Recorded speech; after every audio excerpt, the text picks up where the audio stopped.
This paper is about a lightweight audio graph neural network for emotion classification of the CREMA-D dataset.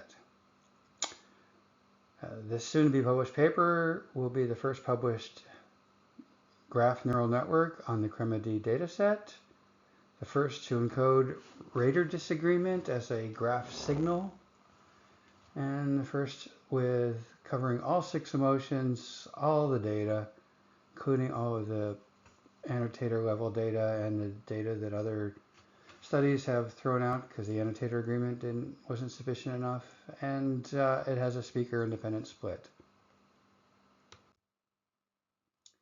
My motivation for doing this is like my motivation for 2 other projects on emotion classification in video and text.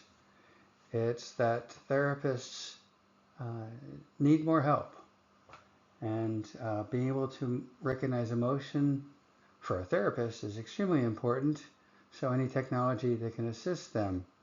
For example, in this particular data set, which is actors trained to be emotional, yet only 40% of the people could recognize the emotions the actors were portraying.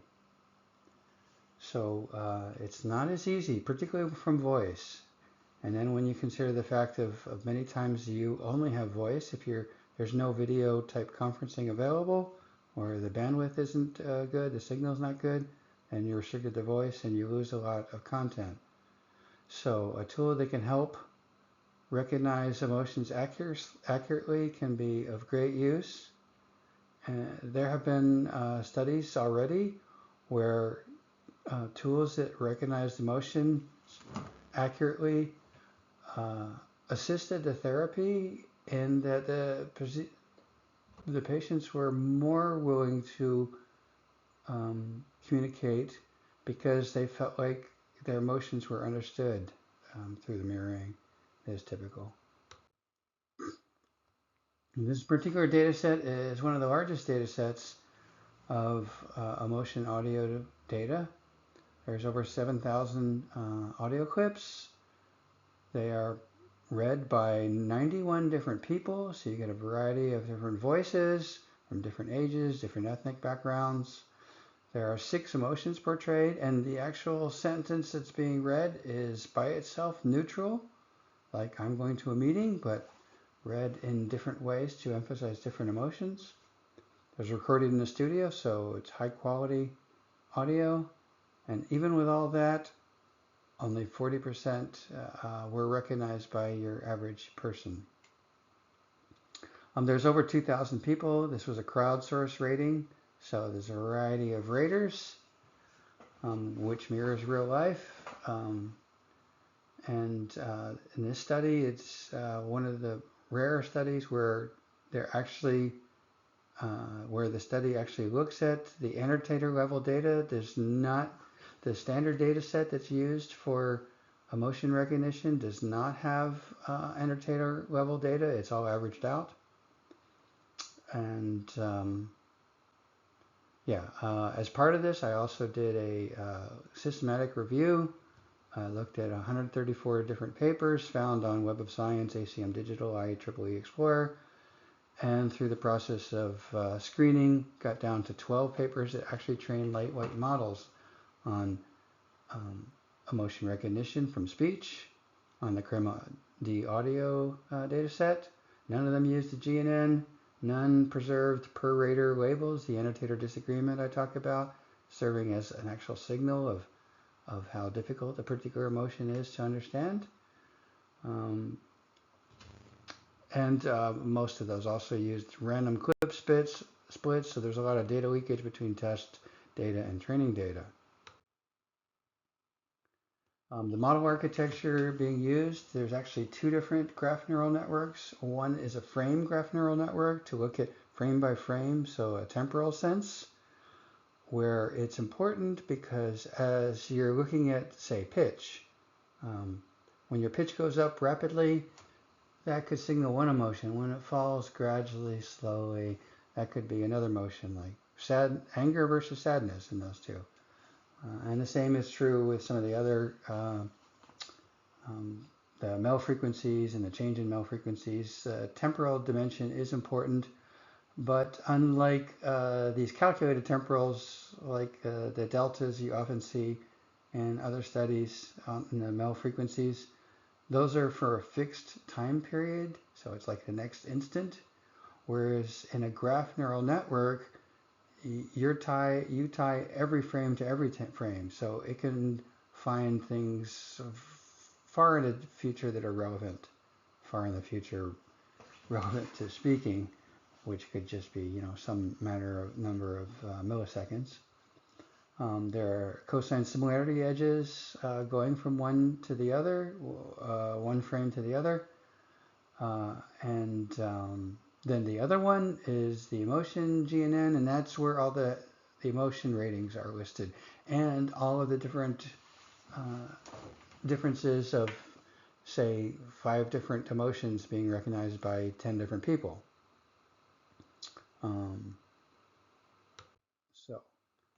Again, getting back to the data processing, as mentioned,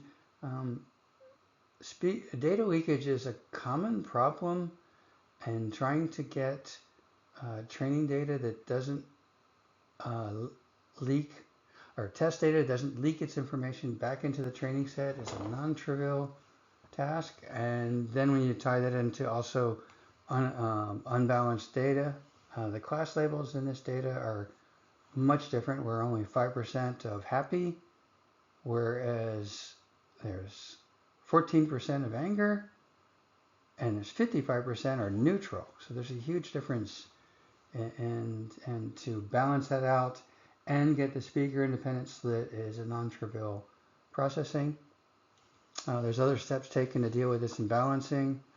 There are different class weights are used. There's also label smoothing. Label smoothing is where you don't say that this is all or nothing on this class. You give it, say, a 90% chance it's this class, but maybe a 2% chance it's another class, and another 2% it's another class, and so forth. The training design involves an Atom W optimizer, which has been generally found to work better than the original Atom optimizer. There's a learning rate scheduler. The particular one that's used here is when the loss function, or whatever it is you're measuring, plateaus for a while, then it will drop a fixed percentage, the learning rate, to zero in on the fine-tuning of the learning landscape of learning where the optimum is.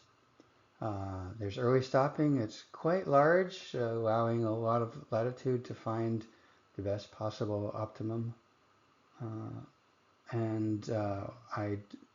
There are some things like cutting GPU memory with using mixed precision training, and I batch up the clip level frame graphs, also save money. A few other things. The results, which don't sound impressive, and when you look at some other studies, you'll see these very high numbers, but one thing to note is they're all accuracy, which you can get 50% accuracy just by predicting anger, because it's like 50% of the result. It could be 50% of the results, or neutral accuracies. Actually, in this particular graph, they were the accuracies that I got, neutral was easier to get accurate because so much of the data was neutral, but getting above, for some of those, like happy I mentioned, is only 5% of the data, but I got up to 18% accuracy level on that. But you do need to use something that balances out these calculations, and accuracy is not a good one when the data is unclassed. F1 measure, and particularly macro F1 when it's multi-class, is the standard that's used today. So if you see a study and it's got unbalanced data and it doesn't give you a macro F1, you're not really sure what you're getting.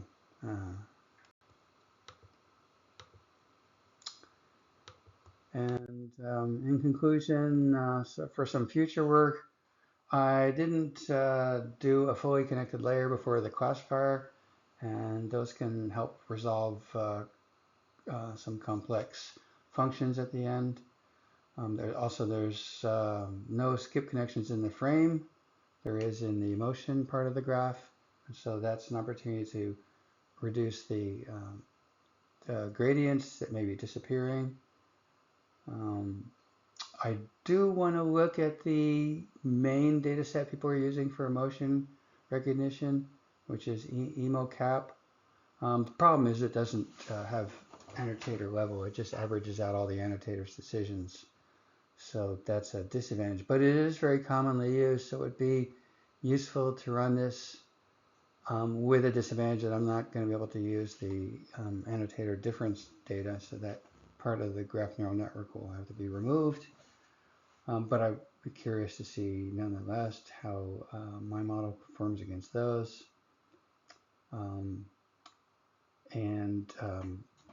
I've been also working on a text-based motion detection and a video-based, and then eventually there'll be a multimodal of different combinations of the different modes. Thank you very much.